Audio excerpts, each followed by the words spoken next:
freezing like it is right now. We'll try to get them to warm it up a little bit for us. And then yesterday it was kind of comfortable. Anyway, we're going to get started this morning. We have a great speaker this morning. She used to be on the board of the Carolina Sleep Society years and years ago, back probably down in Polly's or Litchfield Beach, I guess, maybe when we were back down in those parts of South Carolina. But Brooke Quinn is joining us this morning. She is a distinguished professional in sleep health and an inspiring storyteller. She holds a Master of Science degree from Oxford. Brooke is registered RPSGT and is currently the Training and Education Manager at Nyxoah, a pioneer in innovative sleep apnea therapy. So it's a new hypoglossal nerve surgery therapy for sleep apnea. Beyond her clinical achievements, Brooke is also a talented author with a passion for sparking young imagination. Today, she's here to share her delightful children's book series, Watson and Sherlock, The Mystery of Sleep. This enchanting collection weaves captivating tales that entertain while gently introducing young readers to the importance of healthy sleep habits, wrapped in the thrill of mystery and adventure. Let's give a warm welcome for Brooke Quinn. Morning. I'll have to navigate this in just a second. All right. Well, this morning, because it is chilly, I'm actually going to get on a power trip this morning first thing, so we're going to just kick it off like that. So I need everybody to get up. Oh, I love that y'all didn't even act like you're just like, we're going to do it. And we're going to get us moving this morning because it is chilly.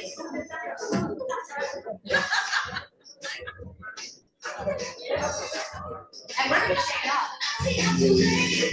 Just move. It doesn't matter what the Alex.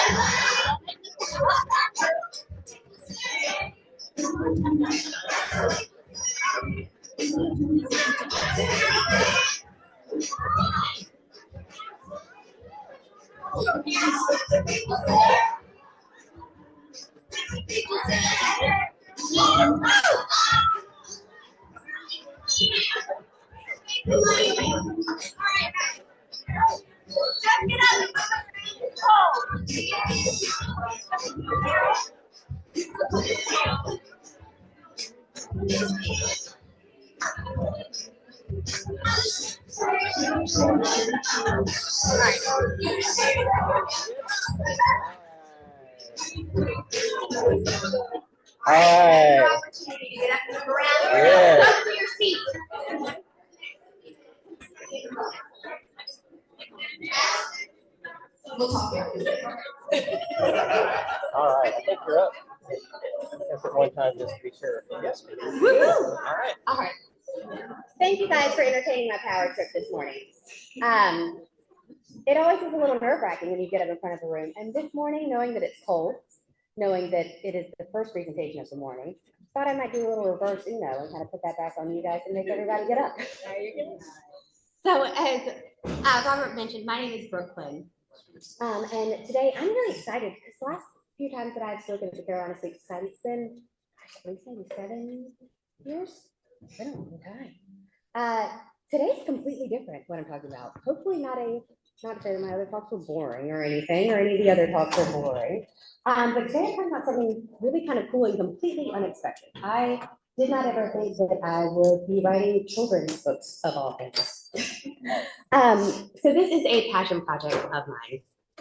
I, as Rob mentioned, am a sleep scientist. I actually just got my final marks back, so I can officially say that I am done with Oxford University, which kind of makes me sad and excited all at the same time. But I'm mainly the mom to a little boy named Watson, who is a very curious little boy. And together with our doodle, Sherlock, we have created the adventures of Watson and Sherlock to help kids and parents understand what really happens while we sleep. And I know today that I am in a room full of people that are going to get this more than anything and nerd out with me about it. So to most people, they think that the EEG squiggles, as I call them, are boring. But those lines, they are full of mystery. And today I want to show you how we can make the invisible visible and why sleep literacy matters most for the next generation. And because this is a CEU talk, yes ma'am. We're having a hard time hearing you. I am so sorry. Is that better? Yeah. Okay. So, we are going to walk through the mystery of sleep stage by stage. And then I'll show you how I translate those squiggles into stories for kids, and we'll talk about why sleep literacy is missing in childhood and how we as professionals can help bridge that gap. So why is sleep still a mystery? Kids are told to go to bed, but they aren't told why. We teach kids how to brush their teeth, eat their vegetables, buckle their seatbelts, but we rarely teach them why sleep is important. They're just told to do it, no explanation why. And that gap in literacy starts in childhood and continues into adulthood, becoming a health burden. So I've already told you a little bit about my inspiration, but I'll share a little bit more. This is Watson. My inspiration is very close to home. He is endlessly curious, as all children are, and asks great questions like, Mom, what happens when I fall asleep? Where does my brain go? And do I have to go to bed? I still have 100 million hairs. Now, Watson is a family name. I promise I am not just that obsessed with Sherlock Holmes. However, by the end of this talk, I'm not sure that you'll believe that. My grandmother, her maiden name was Watson, and when we found out we were having a boy, it just felt perfect. I told a friend that I was thinking about naming my child Watson, and they said, aren't you worried that they'll think you're talking about Sherlock Holmes? And I said, well, no, but we absolutely are going to get a dog named Sherlock because a little boy named Watson has to have a dog named Sherlock. Yeah, because it's Watson and Sherlock. And it took me about 2 years, and my husband being sick with COVID, and Watson and I went to pick up Sherlock, and they've been together ever since. They truly are something special to watch. The bond between a boy and his dog, and then the questions that your child asks. Seeing the world, what I found as a parent, they say that it doesn't change you.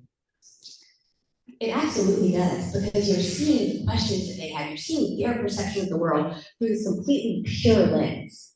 So when they ask questions about their sleep or about their body or about why things are the way that they are, I realized that those questions weren't just cute. They were really profound. They were the very questions that underlie the field of sleep medicine. So I started creating stories that explain these concepts in ways that kids can understand. So let's dive into the mystery together. To solve this case, we first must understand the rhythm and the wave. You guys are pretty familiar with these types of things, right? This is looking familiar? So the rhythm. When most people hear sleep, they think of rest. But when we hear sleep, we all know we're talking about the rhythm. For me, I see waves moving through the brain like a symphony, each frequency playing its own part in healing, memory, regulation, growth, and restoration. During sleep, as you know, the brain does not just go offline. It transitions rhythmically through stages, each powered by different brainwave activity. And this dance is essential to everything from growth hormone release, to memory consolidation, to emotional healing. So when we talk about the quality of our sleep, what we're really essentially talking about is the rhythm. When that rhythm is interrupted, we see downstream effects, fatigue, metabolic issues, inflammation, mood dysregulation, even long-term disease. And I know I'm preaching to the choir in this room because you guys know this. The wave, or as I like to call it, the squiggly line. So we're going to get a little nerdy. Those squiggles are just boring. I know that you sing them on the screen all night long, but they are the stories. To the outside world, they're just squiggles. To us, it is a language. Stories of protection, repair, and growth happening in real time. Let's briefly look at each stage of sleep and uncover the mystery about what those squiggly lines tell us. So we're going back to the basics this morning, but to re-energize us with how the signals that we're gathering tell us so much about a person's soul. Stage one, the gateway. The body's crossing that threshold. If I'm explaining it to Watson, I kind of explain it like a detective stepping into the case. The lights dim and that mystery begins. Our heartbeat and breathing slow down and our muscles begin to relax. Our brain is producing alpha and theta waves, and it's that short transition into deeper sleep. That 4 to 7 hertz frequency slow background frequencies, slow rolling eye movements, and we're at that threshold of consciousness. Your the Zoom Hmm? on the screen. There's a Zoom. It's on. Did it go? I think I missed your slide though. Sorry. I mean, I said it was a short transition. So during stage 2, our body continues to cool down a little bit more as we prepare for deeper sleep. Our heart rate and breathing continue to slow, and our brains produce bursts of activity known as sleep spindles and K complexes. This is the brain's way of setting guards at the gate.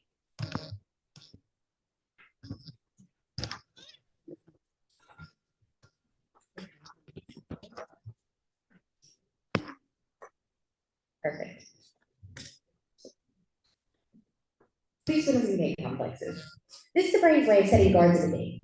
Sleep spindles basically shield memories from interruption, while K complexes decide what gets through, noise or nothing. Sleep spindles are bursts of neural oscillatory activity that are generated by an interplay of the thalamic reticular nucleus and other thalamic nuclei. Just gotta be able to say big words somewhere. Now you see why I got you to get up and dance and jump. Because we're so used to seeing these. And I think for me, what I really wanted to bring to you guys today is the beauty of exactly what we're capturing when we're looking at these EEGs.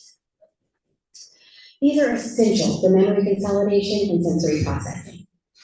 Higher spindle density is often associated with better sleep quality, while K complexes, which are actually more frequent generally during the first sleep cycle, are helping to suppress cortical arousals in response to stimuli, thereby protecting your sleep. So these are truly the guardians of our sleep. Stage 3. Now this is where the heavy lifting happens. I like to think about this a little bit differently. Now, when I started writing Watson and Sherlock books, admittedly, I was trying to put off finishing my dissertation, and this sounded like a whole lot more fun to write. So when I started writing them, it turned into just writing one, and then Watson would ask another question and write another one, and then Watson would ask another question, write another one. So we only have 2 out right now, but we have 10 that have been written, and a whole new crew that he recently has decided we should be bringing on. And within that, we were talking about the trash trucks of the body, if you will, the things that help us get all of this stuff out. So these characters are things like, in my mind, Biff the Dialed Up, Pee Pete, Glimpsy, the Brainwasher, which is my favorite. And that is only possible during N3 sleep. So during N3 sleep, our heart rate stabilizes, our breathing stabilizes, and basically what we have happen is these slow waves act like a nightly trash truck crew. They come in clearing the waste of our brain, strengthening what's useful, and pruning what's not. Tell you a little bit more about Glimpsy. So during stage 3, as you mentioned, that heart rate, breathing, we create this perfect environment for the CSF to wash over our brain and basically remove that beta amyloid tau. It is truly one of the most phenomenal things to be able to see on those MRIs, the paravascular network that we didn't even know existed until relatively recently, and how it comes over and washes over the brain. REM, the storyteller. REM is a highly active state of sleep for our brain, and it's crucial for memory processing, emotional regulation, and dreaming. As you guys all know, that REM stands for rapid eye movement, because our eyes are just moving during it. We experience temporary muscle paralysis, known as atonia, which prevents us from acting out our dreams. We also, though, see increases in heart rate, blood pressure, and breathing becoming irregular and increasing. We see higher metabolic activity, and we burn more calories in that sleep than we do in any other stage.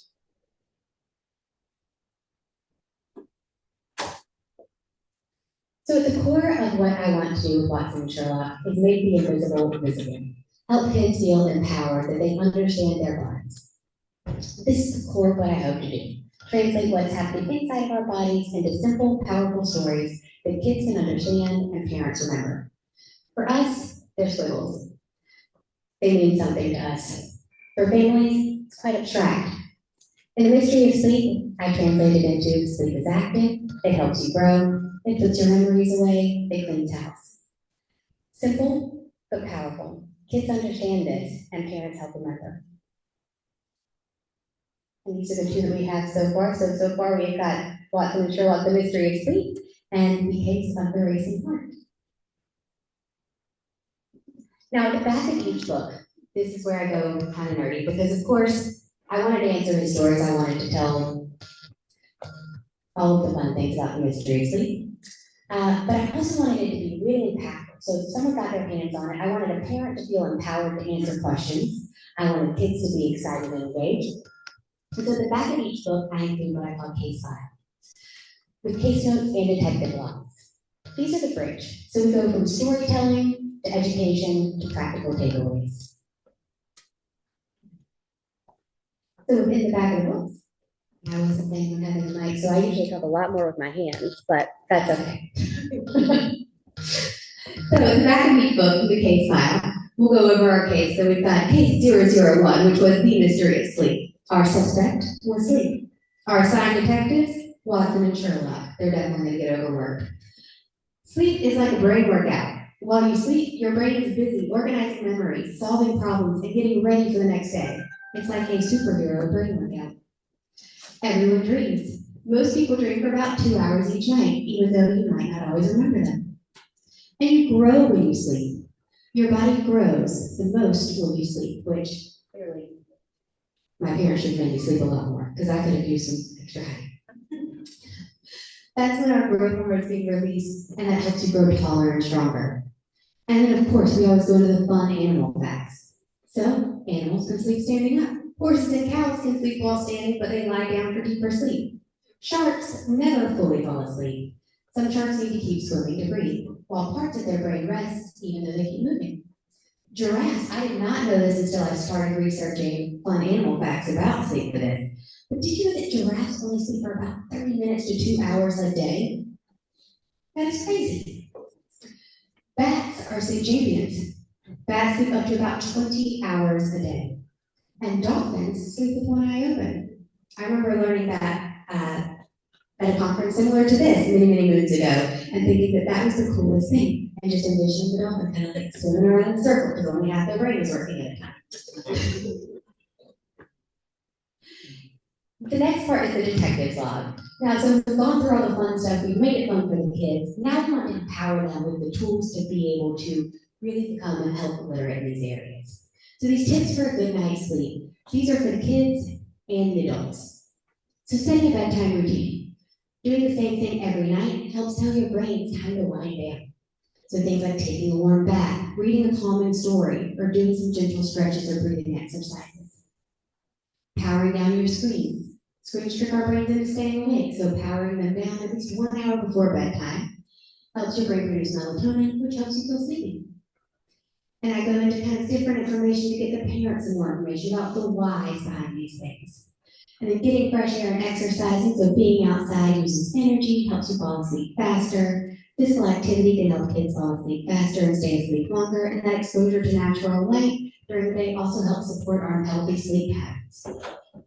Our bedroom tips, so making sure that we have a peaceful bedroom to help our mind and body relax, and creating a sleep-friendly zone. Now, who in here works nights?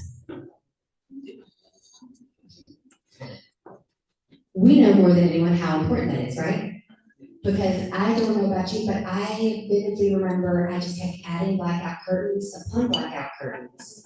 And somehow, when we went to show the house, it's like, they're gonna wonder what in the world is happening in here, because we just kept adding in layers. Creating this environment, but that comes intuitive to us, because we've been placed in a situation where you had to really make that a priority, where you really had to consider, how do I get this lighter? For kids and parents, when they're first on this, it's not intuitive. So many of the things that we often pick up and are just used to because of the actions that we've had to make, and because we stare at these squiggly lines and we see the impact that those things have. And then we go through how much sleep do we need. Now for you guys, one of the things I think we are usually the pot that calls the kettle black a little bit, right? Like we tell everyone how to sleep well, but we generally are not the best at that. I'll just leave it there. One of the things, though, that I would challenge you to not only help educate others, but to remind ourselves. When I started answering these questions for Watson and really breaking it down to a really simplistic level, I went, gosh, I've studied sleep for a really long time, and a question that at the time, like 3-year-old asked was something that made something click for me. So beyond setting our environment, beyond trying to create an environment that is conducive to sleep for children and ourselves, one of the things that I found, especially with flip-flopping back and forth between nights and days and from traveling from time zone to time zone, is that we can help set that bedtime routine even when our environment and even where we are is not necessarily a set environment. One of the things that I really like to focus on for myself personally is breathing exercises. Because as we know, in N1 and N2, we're seeing the slower breathing rate, we're seeing these things that we can basically do to help tell our brain it's time to go to sleep. Even if we're sleeping on an opposite schedule, even if we've got light coming in, even if we have all those things going on. So creating that simplistic routine, again, like with a kid, we're usually gonna give them back before bed, we're gonna read them a bedtime story, do some gentle stretches. But for us as adults, one of the most simple things that we can do is focus on our breath.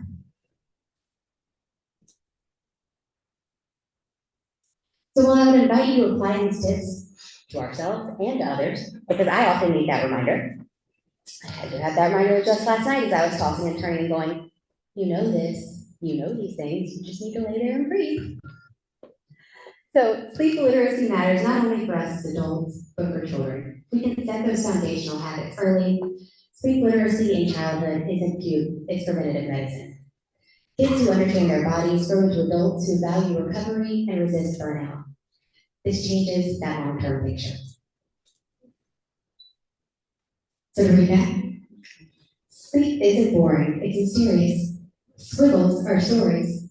Literacy bridges kids and adults, and technologists are the detectives of the night.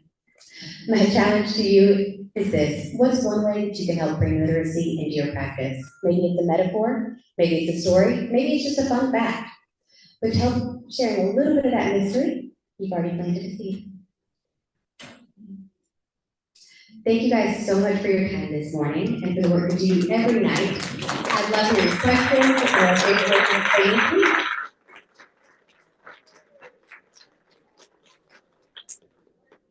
And then 2 additional little things this morning. So I am traveling, flying straight out where I brought more books.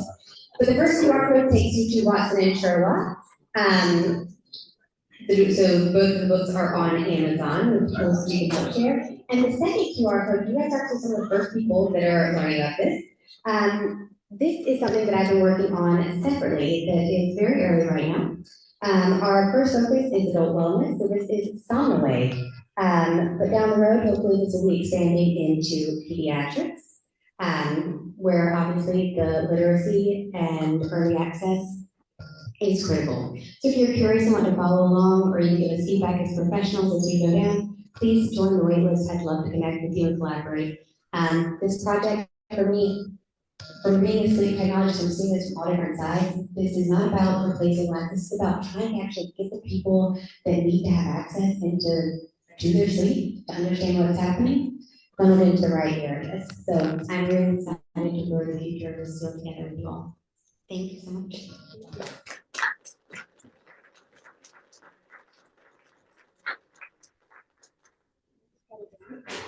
Did anybody have questions, statements, comments, concerns?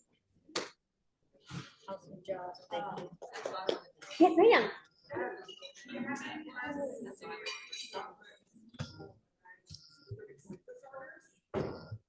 I think that that would be phenomenal. Will you repeat her question so everybody? So her question was, do you have any plans to do books about specific sleep disorders? So right now, the books that we have drafted right now, we're more focused on bodily functions, if that makes sense.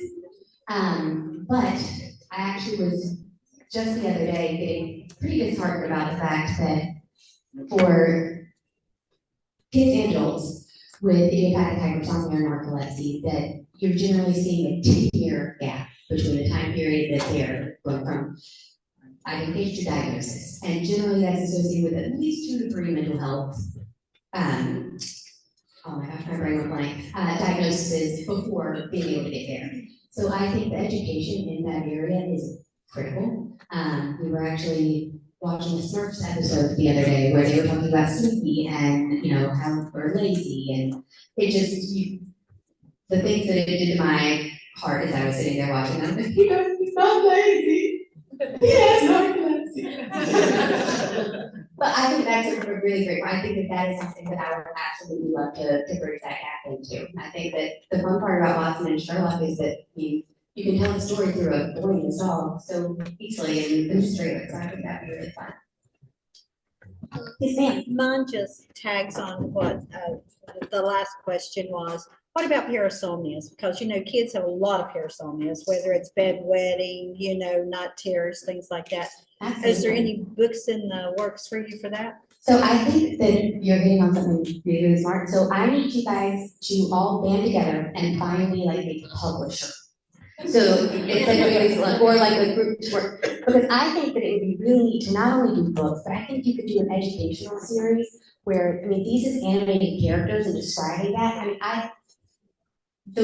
the amount of things that you could do and help kids understand and explain is because they feel very lost and foreign in their bodies, even if they don't quite understand what's happening. Being able to explain these kind of topics in a way that makes it digestible and also memorable. I think you're right. I mean, there are so many, not only disorders, but even things that we anticipate to see, but that kids don't know about, that we easily educate. So we're gonna go ahead and manifest that this morning. We're gonna find a publisher or I don't even know what it would be called, but I definitely had some dreams of it being like an animated series or something, you know. I don't even know what I guess Magic School Bus is the closest that I can get to in my brain, because they shrink in the books, they kind of, Sherlock will give him his magic goggles and then they shrink down and they go inside the body. And I've had to answer more questions than you can possibly imagine to my child about how he can shrink down and be inside of his own body. And I'm like, buddy, it's not, it's magic. But it's pretend. It's like, if you close your eyes, you can pretend you can see inside your body what you see. Yeah, but mom, how do I get inside my body? And why does Sherlock's not actually talking in real life? So the real life Sherlock, who I think is fabulous, has now become a disappointment to my child because he doesn't actually talk. You can always use his emotional self or his spiritual self as a character itself that he talks to, because, you know, being one with spirit, one with God, just take that part of himself, that spirit, and let it travel. I love that, because that is a great way to describe, and I try to describe, you know, that is much better than the way that I describe our Earth suit, of like, you know, the outside. I would really love to describe that, being able to kind of have our separateness of it look good in all ones. Thank you guys so much for letting me come to that this morning. Thank you, Robert. Thank you, Dawn. Thank you, Caroline. Thank you.